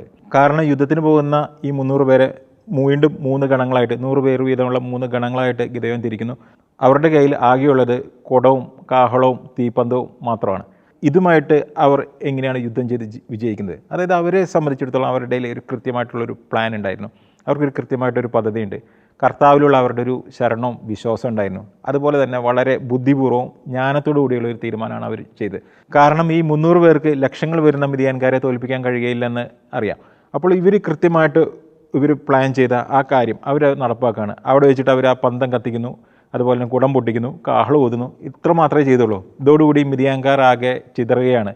അവർ പരസ്പരം കൊല്ലുന്നു, ബാക്കിയുള്ളവർ ഓടി രക്ഷപ്പെടുന്നു. അപ്പോൾ ഇതായിരുന്നു യുദ്ധതന്ത്രം. ഇത് തന്നെയാണ് ഇപ്പോൾ നമ്മൾ നോക്കിക്കൊണ്ടിരിക്കുമ്പോൾ ഇസ്രായേൽ ഹമാസിനെതിരെ ചെയ്യാൻ പോകുന്നതും അതല്ലെങ്കിൽ ഗാസയിൽ ചെയ്യാൻ പോകുന്ന കാര്യങ്ങൾ. അവർ ഇതിൻ്റെ 2 ഘട്ടങ്ങൾ 3 ഘട്ടങ്ങളായിട്ടാണ് അവർ ഈ ഓപ്പറേഷനെ വേർതിരിച്ചിരിക്കുന്നത്. അതിൽ 1-ാം ഘട്ടം കഴിഞ്ഞു, 2-ാം ഘട്ടം ഇപ്പോൾ നടന്നുകൊണ്ടിരിക്കുകയാണ്. 1-ാം ഘട്ടം അവർ പ്രതീക്ഷിച്ചതുപോലെ തന്നെ, നേരത്തെ ജോൺ സൂചിപ്പിച്ചതുപോലെ തന്നെ സന്ധി സംഭാഷണമാണ്. അമേരിക്ക കൃത്യമായിട്ട് ഇടപെടുന്നു. ഒരു 10 ബന്ദികളെങ്കിലും തിരിച്ചു കിട്ടുകയാണെങ്കിൽ അവിടെ ഒരു ട്രൂസ് വരും. പക്ഷേ അതിന് പോലും ഹമാസ് തയ്യാറാകുന്നില്ല. ആകെ 20-22 പേരെ ഇനി അവിടെ ബന്ദികളായിട്ട് അവശേഷിക്കുന്നുള്ളൂ. 56 പേരുടെ കണക്കുണ്ട്, പക്ഷേ ജീവനോടെ ഉണ്ടെന്ന് ഉറപ്പുള്ളത് 22 പേര് 23 പേരാണ്. അതിൽ 10 പേരെ പോലും കൊടുക്കാനായിട്ട് ഹമാസ് തയ്യാറാകുന്നില്ല. ട്രൂസിന് അവർ തയ്യാറല്ല. അപ്പോൾ ഹമാസിനെ കൊണ്ട് അവരെ സമ്മർദ്ദത്തിലാക്കി വെടിനിർത്തലിലേക്ക് കൊണ്ടുവരിക എന്നുള്ളതായിരുന്നു ആദ്യത്തെ ഘട്ടം. അത് നടന്നില്ല. ബന്ദികളെ കിട്ടി. വെടിനിർത്തൽ എന്നതിനേക്കാൾ ഉപരി ഇസ്രായേലിനെ സംബന്ധിച്ചിടത്തോളം അവരുടെ ബന്ദികളെ തിരിച്ചു ലഭിക്കുക, അത് നടന്നിട്ടില്ല. 2-ാം ഘട്ടം അവർ കൃത്യമായിട്ട് ഇപ്പോൾ നടക്കുന്നുണ്ട്. പക്ഷേ പല മീഡിയകളിൽ അത് വരുന്നില്ല. അതായത് റാഫ ഒരു ഫ്രീ സോണായിട്ട് അത് മാറ്റിക്കഴിഞ്ഞു. അവിടേക്കുള്ള മറ്റെല്ലാ കണക്ഷനുകളും ഈ അഭയാർത്ഥി ക്യാമ്പുകളായിട്ടോ ഗാൻ യൂണിയൻസായിട്ടുള്ള എല്ലാ ബന്ധങ്ങളും വിച്ഛേദിച്ച് റാഫ ഇപ്പോൾ ഒരു ഓപ്പൺ സ്പേസ് ആണ്. അവിടെയുള്ള മറ്റ് ഇൻഫ്രാസ്ട്രക്ചറുകളും ഇസ്രായേൽ തകർത്ത് കളഞ്ഞു. ഇപ്പോൾ അതൊരു പ്ലെയിൻ ഏരിയ. ഈ പ്ലെയിൻ ഏരിയയിലേക്ക് ഇനി എന്താ ചെയ്യാൻ പോണേ? ഈ ഗാസയിലുള്ള എല്ലാവരെയും അങ്ങോട്ടേക്ക് കൊണ്ടുവരാൻ ശ്രമിക്കുകയാണ്. ഏകദേശം 20 ലക്ഷത്തോളമാണ് അവിടുത്തെ ജനസംഖ്യ. അത് ഇപ്പോൾ ഒരു 15 ലക്ഷത്തോളമായി. ബാക്കി കുറച്ച് പേരൊക്കെ മറ്റു രാജ്യങ്ങളിലേക്ക് പോയി എന്ന് പറയപ്പെടുന്നു. അപ്പോൾ ഈ 15 ലക്ഷത്തോളം പേരെ ഈ ചെറിയൊരു സ്ഥലത്തേക്ക്, റാഫേൽ ഈ ചെറിയൊരു സ്ഥലത്തേക്ക്, മറ്റു മീഡിയകളൊക്കെ പറയുന്നത് ഇതൊരു കോൺസെൻട്രേഷൻ ക്യാമ്പാണെന്ന് അവർ പറയുന്നത്, ആ ഒരു സ്ഥലത്തേക്ക് അവരെ കൊണ്ടുവരാൻ ശ്രമിക്കുകയാണ്. പക്ഷേ ഈ പരിപാടി ഇസ്രായേൽ ഇതിനു മുമ്പും ചെയ്തിട്ടുണ്ട്. യുദ്ധം തുടങ്ങി കുറച്ച് നാൾ കഴിഞ്ഞപ്പോൾ അവർ തെക്കുള്ളവരോട് വടക്കോട്ട് പോകാൻ പറഞ്ഞു, വടക്കുള്ളവരോട് തെക്കോട്ട് പോകാൻ പറഞ്ഞു. അവസാനം പിന്നെ ഇവരെല്ലാം ചെന്നപ്പെട്ട റാഫേൽ പോയിട്ട് അവിടെയും ബോംബിട്ടു. അങ്ങനെ പല പരിപാടി ചെയ്തിട്ടും ഒരു വിധത്തിലും ഹമാസിനെ അവസാനിപ്പിക്കാനായിട്ട് അവർക്ക് സാധിക്കുന്നില്ല. കാരണം ജനം എങ്ങോട്ട് പോകുന്നു അവരുടെ കൂടെ ഹമാസും പോകും. അതോടൊപ്പം തന്നെ ഇവരുടെ ടണലുകളുണ്ട്. ഈ ടണലുകളിൽ ഇവർ കൃത്യമായിട്ട് ഓപ്പറേഷൻസ് ഇവർ കൊണ്ടു നടക്കുകയും ചെയ്തു. ഇപ്പോൾ ഇസ്രായേലിൻ്റെ പ്ലാൻ ഇതാണ്. ഇതിൽ യുദ്ധമില്ല. നേരത്തെ പറഞ്ഞ പോലെ തന്നെ രഥങ്ങളൊന്നുമില്ല. ടാങ്കുകളാണ് രഥങ്ങളെന്നാണ് ഇപ്പോൾ വ്യാഖ്യാനിക്കുന്നത്. പക്ഷേ ടാങ്കുകളോ രഥങ്ങളൊന്നും ഈ ഘട്ടത്തിലില്ല, 2-ാം ഘട്ടത്തിലില്ല. ഇസ്രായേൽ കൃത്യമായിട്ട് റാഫ ബ്ലോക്ക് ചെയ്തു. ഈ റാഫയിലേക്ക് പോകുന്ന ഗാസയിൽ നിന്ന് പ്രഷർ ചെയ്യാൻ പോവാണ്. പ്രഷർ ചെയ്യുന്നത് ഇങ്ങനെയാണ്. അതായത് എയ്ഡുകൾ മുഴുവൻ ഈ റാഫയിൽ മാത്രമേ ഉണ്ടായിരിക്കുള്ളൂ. ഭക്ഷണം, മരുന്ന്, മറ്റ് സാനിറ്ററി സംബന്ധമായിട്ടുള്ള എല്ലാ കാര്യങ്ങളും സജ്ജീകരിക്കാൻ പോകുന്നത് റാഫയിലാണ്. അപ്പോൾ ഈ ഗാസയിലുള്ളവർക്ക് റാഫയിലേക്ക് വരാതെ നിവൃത്തിയില്ലാതെ വരും. ഈ റാഫയിലേക്ക് വരുമ്പോൾ ഹമാസിന് അവിടെ വരാൻ പറ്റില്ല. അതുപടിയാണ് ഇസ്രായേൽ കൃത്യമായിട്ടുള്ള കളി കളിച്ചിരിക്കുന്നത്. അവർ ഫേസ് റെക്കഗ്നൈസേഷൻ, ബയോമെട്രിക്, ഇതുപോലെയുള്ള ഓതൻറ്റിക്കേഷൻ മെത്തേഡുകളെല്ലാം അവിടെ സെറ്റ് ചെയ്ത് വെച്ചിട്ടുണ്ട്. കൃത്യമായിട്ട് അതിനുവേണ്ടിയുള്ള ആൾക്കാരെ വെച്ചിട്ടുണ്ട്. UN സംഘങ്ങളൊന്നുമല്ല ഇപ്പോൾ അത് ചെയ്യുന്നത്. ഇസ്രായേലിൻ്റെ മേൽനോട്ടത്തിലാണ് ഇതിൻ്റെ എല്ലാ കാര്യങ്ങളും നടക്കുന്നത്. അതുപോലെ തന്നെ ലോജിസ്റ്റിക്സുമായിട്ട് ബന്ധപ്പെട്ട് 2 അമേരിക്കൻ കമ്പനികളാണ് ഇതുമായിട്ട് ബന്ധപ്പെട്ട് പ്രവർത്തിക്കുന്നത്. അപ്പോൾ ഇവർ കൃത്യമായിട്ട് ഓരോരുത്തരെയും സ്കാൻ ചെയ്ത് അതിൻ്റെ ഉള്ളിൽ ഒരായുധം പോലും ഉണ്ടെങ്കിൽ, ഒരു ചെറിയൊരു ആയുധം പോലും ഉണ്ടെങ്കിൽ അവന് അതിനകത്തേക്ക് കയറാൻ സാധിക്കില്ല. ഇതിനകത്ത് കയറിയവർക്ക് മാത്രമാണ്. അവർക്ക് കൃത്യമായ ഭക്ഷണം, അതായത് കൂടുതലുമില്ല കുറവുമില്ല, കൃത്യമായിട്ടുള്ള അവർക്ക് വേണ്ട നീഡ് എന്താണോ നീഡ്, ആ നീഡിനുള്ള സാധനങ്ങൾ കൃത്യമായിട്ട് അവിടെ എത്തിക്കുന്നു. ഇതിനിപ്പുറത്തുള്ളവർക്ക് ഒന്നും കിട്ടുകയില്ല. അതുകൊണ്ട് തന്നെ ഗാസയിലെ മറ്റ് സ്ഥലങ്ങളിൽ ഇരിക്കുന്നവർക്ക് ഒന്നും ലഭിക്കില്ല. അതായത് ഹമാസിന് അവിടെ ഒന്നും ലഭിക്കാതെ അവർ പട്ടിണി കിടക്കേണ്ട ഒരു അവസ്ഥ വരും. അതുപോലെ തന്നെ ജനത്തിൻ്റെ കയ്യിൽ നിന്ന് ഈ എയ്ഡ് മുഴുവൻ ഇനി ഇസ്രായേലിൻ്റെ മേൽനോട്ടത്തിൽ നടക്കുമ്പോൾ മുൻപ് എന്താ ചെയ്തിരുന്നത്? ഈ എയ്ഡായിട്ട് വരുന്ന UN എല്ലാം ആദ്യം അടിച്ചു മാറ്റുന്നത് ഹമാസ്. അത് കഴിഞ്ഞിട്ട് 10 ഇരട്ടി വിലയ്ക്ക് ഇവർ ഗാസക്കാർക്ക് വിൽക്കും. ആ ഒരു മെത്തേഡൊന്നും ഇനി നടക്കില്ല. ഹമാസ് ശരിക്കും പട്ടിണിയിലേക്ക് പോകുന്ന ഒരു അവസ്ഥയാണ്. അവരുടെ കയ്യിലുള്ള ആയുധങ്ങൾ കൊണ്ട് ഇനി അവർക്ക് യാതൊരു പ്രയോജനവുമില്ല. റാഫയിലോട്ട് ഇനി അവർക്ക് വരാൻ സാധിക്കുകയില്ല. അതായത് ഇത് വളരെ കൃത്യമായിട്ടുള്ള ഒരു പ്ലാനാണ് ഇസ്രായേലിനെ സംബന്ധിച്ചിടത്തോളം. അവർ ഈ ട്രംപ് കൊണ്ടുവന്നിരിക്കുന്ന മാസ്റ്റർ പ്ലാനിലേക്ക് ഗാസയെ എത്തിച്ചുകൊണ്ടിരിക്കുകയാണ്. അത് കൃത്യമായിട്ട് ഇനി വരാൻ പോകുന്നത് അതിൻ്റെ 3-ാം ഘട്ടത്തിലാണ്. 2-ാം ഘട്ടം ഇപ്പോൾ നടന്നുകൊണ്ടിരിക്കുകയാണ്. മീഡിയകളിലൊന്നും വാർത്തകളില്ല. പക്ഷേ കൃത്യമായിട്ട് 2-ാം ഘട്ടം എക്സിക്യൂട്ട് ചെയ്തുകൊണ്ടിരിക്കുകയാണ്. ഈ 3-ാം ഘട്ടത്തിലെ 3-ാം ഘട്ടമാണ് വളരെ പ്രധാനപ്പെട്ടത്. ഗാസയുടെ മറ്റ് ഭാഗങ്ങൾ, അതായത് ഹമാസിനെ പൂർണ്ണമായിട്ട് ഉന്മൂലനം ചെയ്യുന്ന സ്റ്റെപ്പാണ് അടുത്ത ഘട്ടം. ഈ ഘട്ടം ഹമാസിനെ സംബന്ധിച്ചിടത്തോളം അവരുടെ അന്ത്യത്തിൻ്റെ, അവരുടെ ഡെത്തിൻ്റെ സമയമാണ്. ഈ സമയത്ത് ഹമാസ് പൂർണ്ണമായിട്ടും ഗാസയിൽ നിന്ന് ഇല്ലാതാകും. റാഫേൽ ഈ പരിപാടി കൊണ്ടുവച്ചാൽ ഇസ്രായേലിന് കൃത്യമായിട്ടുള്ളൊരു പദ്ധതിയുണ്ട്. അവരെ സംബന്ധിച്ചിടത്തോളം അത് ഇസ്രായേലിൻ്റെ ബോർഡറാണ്. അപ്പോൾ സാധിക്കുന്നിടത്തോളം പാലസ്തീനികൾക്ക് കുടിയേറാനുള്ള ഒരു അവസരം. ഇത് തന്നെയാണ് ട്രംപ് മുമ്പും പറഞ്ഞിരുന്നത്. ട്രംപ് അധികാരത്തിൽ വരുന്നതിനേക്കാൾ മുൻപേ തന്നെ ട്രംപിൻ്റെ എൻവോയ് അന്നേ പറഞ്ഞിരുന്നു, ഞങ്ങൾ ഇന്ത്യാനേഷ്യയിലേക്ക് ഗാസയിലുള്ളവരെ മുഴുവൻ മാറ്റും എന്ന് പറഞ്ഞിരുന്നു. അപ്പോൾ അന്ന് ഇതൊക്കെ കേൾക്കുമ്പോൾ പലരും ഇത് ഈ എന്തൊരു മണ്ടത്തരങ്ങളാണ് ഇവർ പറയുന്നത്. അപ്പോൾ ഇപ്പോൾ കൃത്യമായിട്ട് പല മുസ്ലിം രാജ്യങ്ങളായിട്ട് ഇവർ ചർച്ച നടത്തി കഴിഞ്ഞു. ഇന്ത്യോനേഷ്യ അടക്കമുള്ള രാജ്യങ്ങളായിട്ട് ചർച്ച നടത്തി. ആർക്ക് വേണമെങ്കിൽ ഈ ഗാസക്കാരെ എടുക്കാം, പക്ഷേ അവർക്ക് അതിന് വേണ്ട എല്ലാ ആനുകൂല്യങ്ങളും കൊടുക്കും. അതുമായി ബന്ധപ്പെട്ട എല്ലാ കാര്യങ്ങളും അവർ ചെയ്യും. പല രാജ്യാന്തര കരാറുകളിൽ പോലും ആ രാജ്യങ്ങൾക്ക് പരിഗണന ലഭിക്കും. അപ്പോൾ ഇങ്ങനെയുള്ള പല ഓഫറുകളും ഞാൻ കൊടുത്തു വെച്ചിട്ടുണ്ട്. അപ്പോൾ ഇതിൻ്റെ അൾട്ടിമേറ്റ്ലി അവസാനം എന്തായിരിക്കും? അവസാനം ഇത് ട്രംപ് പറഞ്ഞ പോലെ, ട്രംപിൻ്റെ ഗാസ എന്ന് പറഞ്ഞൊരു പ്രയോഗം ഉണ്ടല്ലോ, അതേപോലെ തന്നെ ഗാസയെ ശുദ്ധീകരിച്ച് അവിടെ ക്ലീൻ ചെയ്തതിന് ശേഷം മാത്രം ഈ റാഫേലുള്ള ഗാസക്കാരെ തിരിച്ച് ഗാസയുടെ വിവിധ ഭാഗങ്ങളിലേക്ക് കൊണ്ടുവരും. അതിനു മുമ്പ് ഇസ്രായേൽ അവിടെ കൃത്യമായുള്ള സൈനിക വിന്യാസം നടത്തി ഗാസ ശരിക്കും പറഞ്ഞു കഴിഞ്ഞാൽ ആര് ഭരിച്ചാലും ആരുടെ കൺട്രോളിലാണെങ്കിലും അവിടെ ഇസ്രായേലിൻ്റെ സൈന്യത്തിൻ്റെ പൂർണ്ണ നിയന്ത്രണത്തിലായിരിക്കും. ഒരു തോക്ക് പോലും അതിനകത്ത് കയറ്റാനായിട്ട് അവർ സമ്മതിക്കില്ല. ഇതാണ് ഓപ്പറേഷൻ ഗിരിയൻസ് ചാരിറ്റിയിലൂടെ ഇസ്രായേൽ ലക്ഷ്യം വയ്ക്കുന്നത്. ഈ ലക്ഷ്യത്തിലേക്ക് അവർ നടന്നെടുക്കുകയാണ്. ഇതിൻ്റെ ഇടയിൽ എപ്പോൾ വേണമെങ്കിലും ഇത് ബ്ലോക്ക് ചെയ്യാനുള്ള സംവിധാനങ്ങളുണ്ട്, പക്ഷേ അത് ഹമാസ് ഉപയോഗിക്കുന്നില്ല. ഇസ്രായേൽ ഒരിക്കലും ഇത് പൂർണ്ണമായിട്ട് അവർ നടപ്പാക്കുമെന്ന് ഇപ്പോഴും പറഞ്ഞിട്ടില്ല. എപ്പോൾ വേണമെങ്കിലും ഹമാസിന് മാറി ചിന്തിക്കാം. ഇവരുടെ ബന്ദികളെ വിട്ടുകൊടുക്കാൻ തയ്യാറാണെങ്കിൽ ആ സമയത്ത് അവിടെ ഒരു ട്രൂസ് വരും. അതേപോലെ തന്നെ ഈ ബന്ദികളെ ഹമാസ് വിട്ടുകൊടുത്തു കഴിഞ്ഞാൽ ശരിക്കും പറഞ്ഞു കഴിഞ്ഞാൽ മറ്റ് ലോകരാജ്യങ്ങൾക്ക് ഇസ്രായേലിനെ പ്രഷർ ചെയ്യാൻ പറ്റും. ഈ ബന്ദികൾ കയ്യിലിരിക്കുന്നിടത്തോളം കാലം, ബന്ദികൾ ഹമാസിൻ്റെ കയ്യിലിരിക്കുന്നിടത്തോളം കാലം അത് ഹമാസ് വിചാരിക്കുന്നു അത് അവരുടെ ശക്തിയാണെന്ന് വിചാരിക്കുന്നു. പക്ഷേ ഹമാസിനെ സംബന്ധിച്ചിടത്തോളം അത് അവരുടെ ഒരു അന്ത്യമായിരിക്കും. ഈ ബന്ദികളെയും കയ്യിൽ വെച്ചിരുന്നു കഴിഞ്ഞാൽ അത് പൂർണ്ണമായിട്ടും അവരുടെ അന്ത്യത്തിലേക്ക് കലാശിക്കുകയും ചെയ്യും. ഇതിൽ ഒരുപാട് നഷ്ടങ്ങൾ ഗാസക്കാർക്കും ഉണ്ടാകും. എങ്കിലും അവരുടെ ഭാവി നമുക്ക് ഫ്യൂച്ചർ നോക്കുമ്പോൾ വർഷങ്ങൾ കഴിയുമ്പോൾ ഈ ഗാസക്കാർ ഒരു പരിഷ്കൃത സമൂഹമായിട്ട് മാറുമെന്ന് തന്നെയാണ് എൻ്റെ വിശ്വാസം. തീർച്ചയായും വളരെ കറക്റ്റാണ്. രണ്ട് മുന്നിൽ പറഞ്ഞിട്ട് ഒന്ന് അവസാനിപ്പിക്കാമെന്ന് എനിക്ക് തോന്നുന്നു. പലപ്പോഴും ഇസ്രായേൽ ഹമാസ് ആ ഒരു സംഘർഷത്തിൽ അല്ലെങ്കിൽ ഗാസയിലെ സൈനിക നടപടിയിൽ ഇരയാര് വേട്ടക്കാരാര് എന്ന കാര്യത്തിൽ പലർക്കും ഒരു കൺഫ്യൂഷൻ ഉണ്ട് എന്ന് എനിക്ക് തോന്നുന്നു. നമുക്ക് ഒന്ന് ജസ്റ്റ് ഒന്ന് നോക്കിക്കഴിയുമ്പോൾ ഈ അവിടെ എങ്ങനെ സംഘർഷം ആരംഭിച്ചു? നേരത്തെ പറഞ്ഞതുപോലെ വെറുതെ നിന്നിരുന്ന ഇസ്രായേലിനെ കയറി ഹമാസ് ചൊറിയുന്നു. ഇസ്രായേൽ നിലനിൽപ്പിന് വേണ്ടിയിട്ട് ഗാസയിൽ സൈനിക നടപടികൾ ആരംഭിക്കുന്നു. ഈ ഇസ്രായേലിന് ഹമാസിനെ മാത്രമല്ല എൻകൗണ്ടർ ചെയ്യേണ്ടി വരുന്നത്. ഈ നോർത്തേൺ ബോർഡറിൽ ഹിസ്ബുള്ളകളുണ്ട്, ഈ യമനിൽ നിന്ന് ഹൂതികളുണ്ട്, പിന്നെ ഇറാൻ്റെ പ്രഷർ, മാത്രമല്ല ഒരു ജൂതനാണ് എന്നതിൻ്റെ പേരിൽ പല രാജ്യങ്ങളിലും ഒരാക്രമിക്കപ്പെടുന്ന അവസ്ഥ. അപ്പോൾ ഇവിടെ ഇരയാര് വേട്ടക്കാര് എന്ന് കോമൺ സെൻസ് ഉള്ളവർക്ക് കൃത്യമായിട്ട് മനസ്സിലാക്കാൻ സാധിക്കും. പക്ഷേ ഒരു വ്യാജ പ്രൊപ്പഗണ്ട സൃഷ്ടിച്ചുകൊണ്ട് പൊളിറ്റിക്കൽ ഇസ്ലാമിൻ്റെ അധിനിവേശപരമായിട്ടുള്ള കാര്യങ്ങൾക്ക് വേണ്ടിയിട്ട് അവരുടെ അജണ്ടകൾക്ക് വേണ്ടിയിട്ട് കാര്യങ്ങൾ ചിലർ മുന്നോട്ട് പോകുന്നു. അവസാനത്തെ ഒരു പ്രധാനപ്പെട്ട നേരത്തെ ജോൺ പറഞ്ഞൊരു കാര്യമുണ്ട്. ഇസ്രായേലിൻ്റെ പോരാട്ടം എന്ന് പറയുന്നത് ഭീകരതയ്ക്കെതിരെയാണ്. അതിനെ നമുക്ക് സാധൂകരിക്കാൻ വളരെ കൃത്യമായിട്ടൊരു തെളിവുണ്ട്. ഈ 2023 ഒക്ടോബർ മാസം 7-ാം തീയതിക്ക് മുമ്പ്, അതിന് തൊട്ട് തലേ ദിവസം വരെ ഈ ഗാസയിൽ നിന്ന് സാധാരണക്കാരായിട്ടുള്ള ജനങ്ങൾ ഇസ്രായേലിൽ വന്ന് ജോലി ചെയ്ത് തിരിച്ച് വൈകിട്ട് അവർ ഗാസ ബോർഡർ കടന്ന് ഗാസയിലേക്ക് പോകുന്ന അവസ്ഥയുണ്ടായിട്ടുണ്ട്. ഏതെങ്കിലും ഒരു യഹൂദന് ഭയം കൂടാതെ ഒരു പകൽ ഗാസയിൽ പോയി സ്വസ്ഥമായിട്ട് ജീവനോടുകൂടി തന്നെ ഇസ്രായേലിലേക്ക് തിരിച്ചു വരാൻ സാധിക്കും? അതിൽ നിന്ന് തന്നെ വ്യക്തമാണ് ഇസ്രായേലിൽ നടത്തുന്ന പോരാട്ടം ആർക്കെതിരെയാണ്. അത് ഭീകരതയ്ക്കെതിരെയാണ്, സാധാരണക്കാർക്കെതിരെയല്ല എന്ന് വളരെ വ്യക്തമാണ്. ഇസ്രായേൽ ഹമാസിനെതിരെ നടത്തുന്ന ആ പോരാട്ടം ഞങ്ങളിവിടെ ചർച്ച ചെയ്തതുപോലെ അത് ഹമാസ് എന്ന് പറയുന്ന ആ ഭീകര സംഘടനയ്ക്കെതിരെ മാത്രമല്ല, ലോകം മുഴുവനെയും ഒരു ശരീഅത്ത് നിയമത്തിൻ്റെ കീഴിലാക്കുക എന്ന ലക്ഷ്യത്തോടെ പൊളിറ്റിക്കൽ ഇസ്ലാമിൻ്റെ അജണ്ട നടപ്പാക്കുന്ന ആ ഭീകര സംഘടനയ്ക്ക് എതിരെയാണ് ഇസ്രായേൽ അവിടെ പോരാട്ടം നടത്തുന്നത്.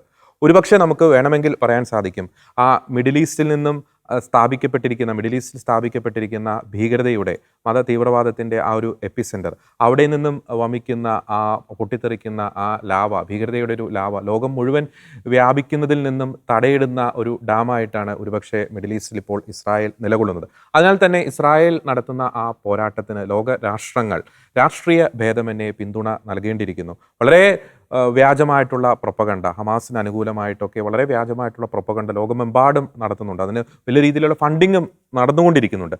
അതിനാൽ തന്നെ കൃത്യമായിട്ടും ഇസ്രായേൽ നടത്തുന്ന ഭീകരതയ്ക്കെതിരെ നടത്തുന്ന പോരാട്ടത്തിൻ്റെ പ്രാധാന്യം ലോക രാഷ്ട്രങ്ങൾ തിരിച്ചറിയേണ്ടിയിരിക്കുന്നു. അതിന് ശക്തമായിട്ടുള്ള പിന്തുണ കൊടുക്കേണ്ടിയിരിക്കുന്നു എന്ന നിലപാട് അറിയിച്ചുകൊണ്ട് മറ്റൊരു വിഷയത്തിലെ നിലപാടുമായി ഞങ്ങൾ വീണ്ടും വരുന്നതായിരിക്കും. എല്ലാ പ്രിയപ്പെട്ട പ്രേക്ഷകർക്കും നന്ദി.